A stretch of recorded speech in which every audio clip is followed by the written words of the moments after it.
Let's go. Batman. No, I'm vengeance.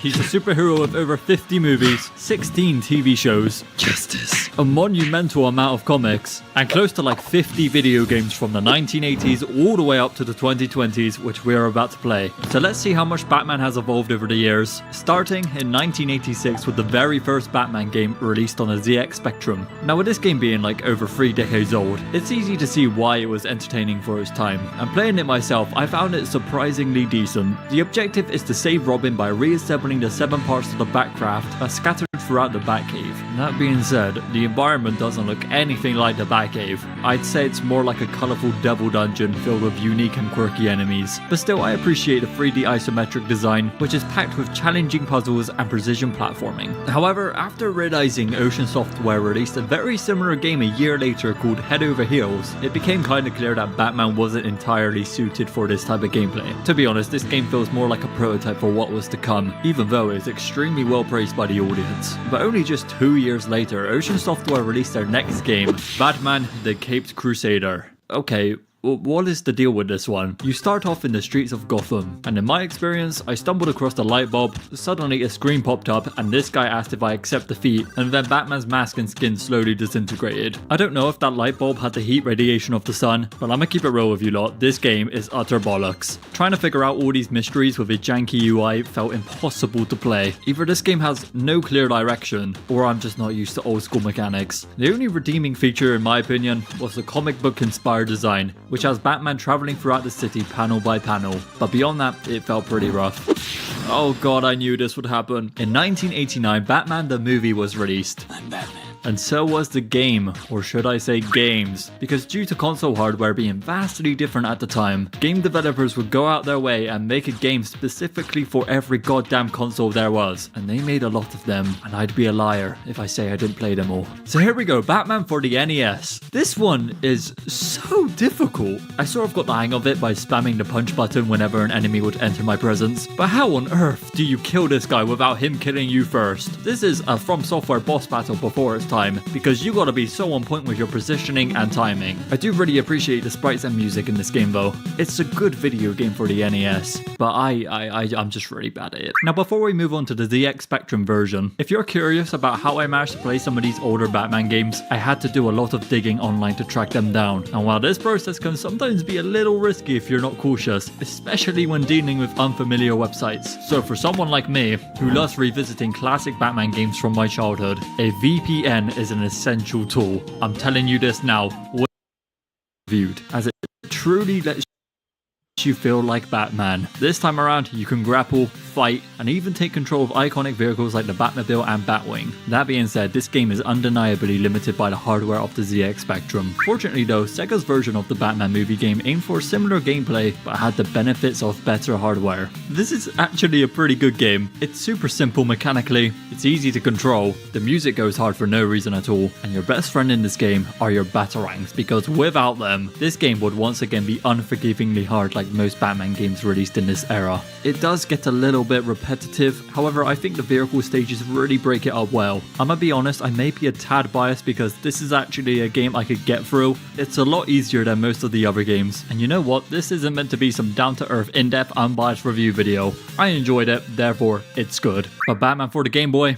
Not so much. This game is so fine, mediocre at best. Being on a Game Boy is already working with some serious limitations, and when we compare it to a future Game Boy Batman game, you'll see that this one isn't the best. You play as a 4-foot tall Batman armed with a gun, because why punch criminals when you can just shoot them? It's not even a Batarang. Anyways, you'll be jumping around like a lunatic trying to pull off some insane parkour with these floating blocks, and well, that's pretty much the whole experience. Like the other Batman movie games, this one tries to follow the plot of the movie, and it's just not for me. Batman for the PC Engine. So this is essentially Pac-Man with extra steps. You navigate the levels by collecting this green liquid whilst being chased by clowns who serve as the game's version of Pac-Man ghosts. Once you gather all the liquid things, I don't know what this is, but when you do, you advance to the next stage. The gameplay does throw in some interesting elements like the power-ups that make Batman stronger. Knocking these clowns out of existence is probably the best part about the game, but as you move through the levels, you also unlock new paths to explore, which adds a slight sense of adventure. At its core though, it's just like Pac-Man. Batman. And you know what? That's fine. It's a decent little game. Batman for the arcade system. Oh god, take me to the year this game came out because I want to play this on an actual arcade machine. This is probably the most faithful adaptation of the movie compared to all of the others. A lot about this game is just good. I really like the graphics, the sprite animations are peak, and they even went out of their way to put sound samples from the movie into the game. I'm Batman.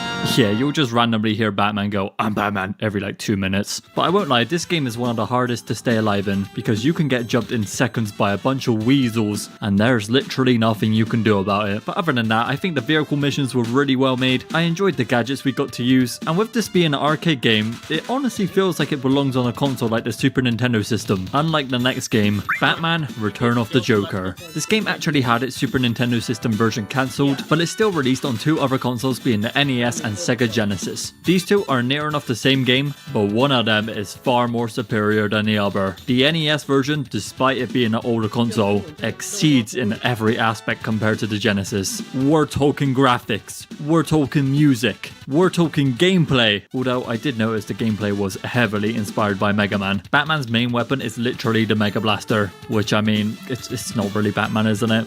Nevertheless, the NES version is great, and like I said, they were going to make a version for the Super Nintendo system. Here's some footage I found, and well, it just has unfinished written all over it. They also released a port for the Game Boy, and I think it's actually pretty good. It's 100 times better than the previous Game Boy game we played earlier on. Oh, brilliant, here we go again. Batman Returns is, well, would you know, it's another movie tie-in game, and I don't think I've ever seen a film get this many adaptations. Starting with the Game Gear version, it's surprisingly chill. It's nothing too serious. You sit down, you relax, and you have a good time. The Genesis version, I'm not too sure how many of you would disagree with this opinion, but I really like this game. Straight away you jump into a cutscene where the princess is pushed off an edge and Batman majestically falls to not catch her in time. Some bloody superhero, am I right? Anyways, the art style is probably the gloomiest we've played yet. I enjoyed the animation and Batman's movement mechanics. Fighting Mary Poppins is always a pleasure. Getting whipped by Catwoman is a treat, but watching her fall to her death and being eaten by cats is super odd. Yeah, I don't know why that was in the credit scene. But moving on to the NES version, for the hardware, this is so impressive. I mean, can we get like a standing ovation or something? Because I have no idea how they managed to make it look so good on such an outdated console. The music slaps as well. I'm getting like major Mega Man vibes once again. But whatever they were cooking, I ain't complaining because it definitely worked. But they didn't cook with this one. This game has one of the most underwhelming endings ever. You beat up the 4-foot penguin he is, who quite frankly looks like he could always be taken out in one punch. But I guess plot armor keeps him standing until you thundercut him into electricity. He flies across the screen, hits the wall, and then dies. Congratulations, you defeated the penguin. No, I defeated a fat man with an umbrella. Let's brighten the mood with the Super Nintendo system version, because dare I say, this might be one of my favorite retro Batman games. Defeating the penguin may still feel a little bit underwhelming, but then this cutscene plays. Oh, this is like all mysterious. Did I defeat the penguin? Oh my god. Man, I like the penguin, don't get it twisted, but this is just, what even is this? The combat is super fun, the Batmobile missions were probably the weakest part about the game. Overall I enjoyed it, but I cannot get past how similar the gameplay is compared to Spider-Man Maximum Carnage. Deadass, these two feel like they have the exact same animations, which isn't a bad thing by any means, I just thought it was a funny coincidence. Batman Returns for the Master System. God, I'm so sorry, I promise you we're nerdy at the end of this line of games. I'm pretty sure this game is an upscaled version of the Game Gear Batman Returns. Correct me if I'm wrong, I got my hands held high, but everything seems identical, so I'm pretty sure it's just a port, and if so, well, yeah, I guess that's kinda cool. Other than that, there's not much to say. Batman Returns for the Sega CD. This soundtrack they got behind this game is genuinely phenomenal. The game itself I enjoyed a lot, it's challenging as hell and a tad frustrating at times, but look at these Batmobile stages, bro. They look and feel like fantastic. The Batmobile mission though, that one left my head spinning, there is too much going on.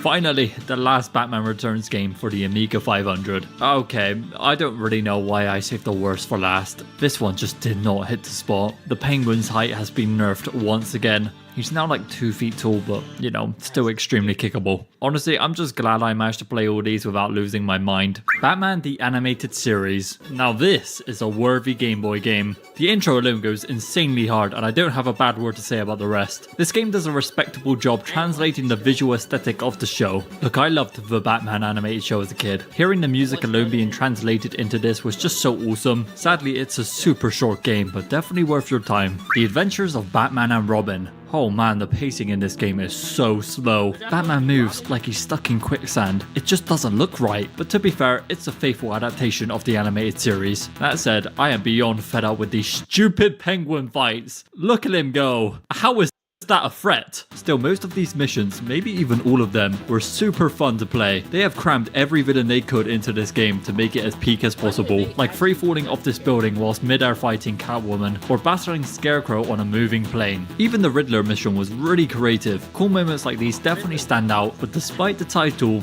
you only play as Batman. There is no Robin co-op here, unlike the Genesis version where you can actually team up. This is a full-blown run-and-gun action game, and it's brutal. This game does not hold back. You're constantly dodging bullets, enemies, and screen-filling explosions. The visuals are just insane, with effects that push the Genesis to the absolute limit, and the techno-industrial soundtrack they got behind it, it's just pure chaos in the best way possible. You can either play co-op as Batman and Robin, but honestly, that just means both of you suffer together. The game's stylish, it's tough, and it's one of the most intense Batman games ever made. The Adventures of Batman and Robin on a Sega CD. It's all Batmobile gameplay, with fully animated cutscenes featuring the legendary voice Kevin Conroy. It's over, Ivy. Rest in peace to go. His Batman voice will always be iconic. But if I'm being real with you, the gameplay itself kinda numbingly repetitive. Still, I respect the effort to make something different and unique instead of just another beat 'em up. Don't get it twisted, beat 'em ups are amazing, but spicing it up a little bit never hurts. Oh wow, this game sucks! There's no polish, no Robin, no fun boss fights. To get hit, you must prepare to be hit. And like, it's just not for me. I mean, I guess it's limited by the hardware, but I can't really use that as an excuse because there have been better Batman games on even more limited handhelds. Apologies if you love this game, but it is a hunk of bollocks, unlike our next game, The Adventures of Batman and Robin Cartoon Maker. Now this is a different story. In my I Played Every Spider-Man game video, I got to create my own little movie called Spider-Man Can't Save Everyone, and well, ladies and gentlemen, I got to do it here. So may I present to you Batman Beyond Vengeance.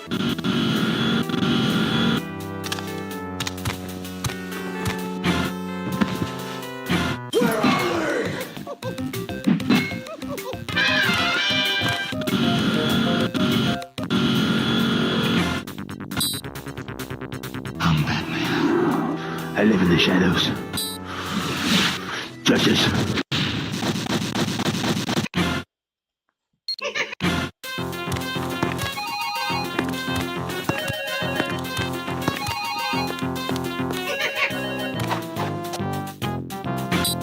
I'm Batman.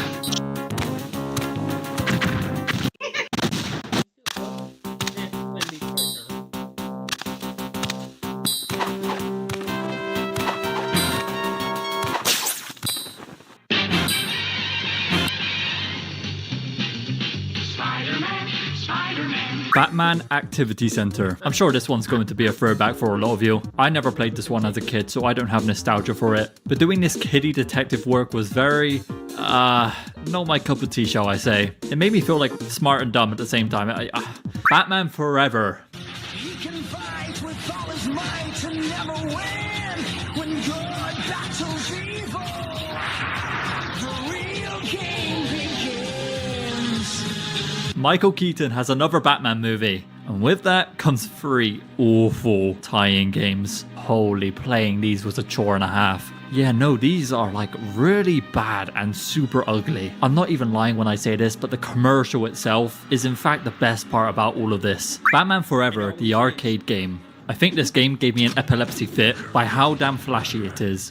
Fuck me, several things are happening every second. It's so hard to keep up with. This being an arcade game as well, the cheap-ass developers knew to make this game as difficult as possible by throwing in waves of relentless enemies to make sure you keep dying and continue feeding that machine with your coins. Other than that though, the graphics are so good for its time. We got ultimate moves, environmental attacks, more ultimate moves. Honestly, these felt useless as hell, but it looked cool so well. I don't know. I think the developers had to be on something to create a game this chaotic.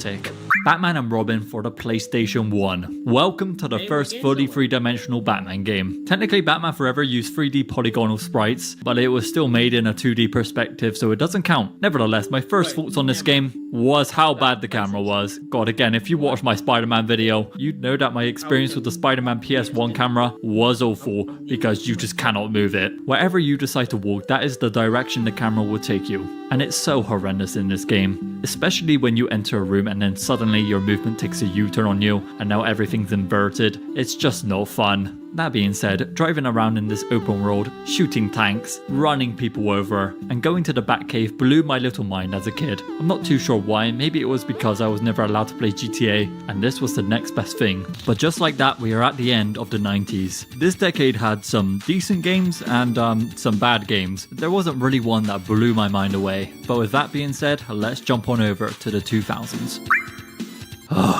Yeah, this one hurts the soul.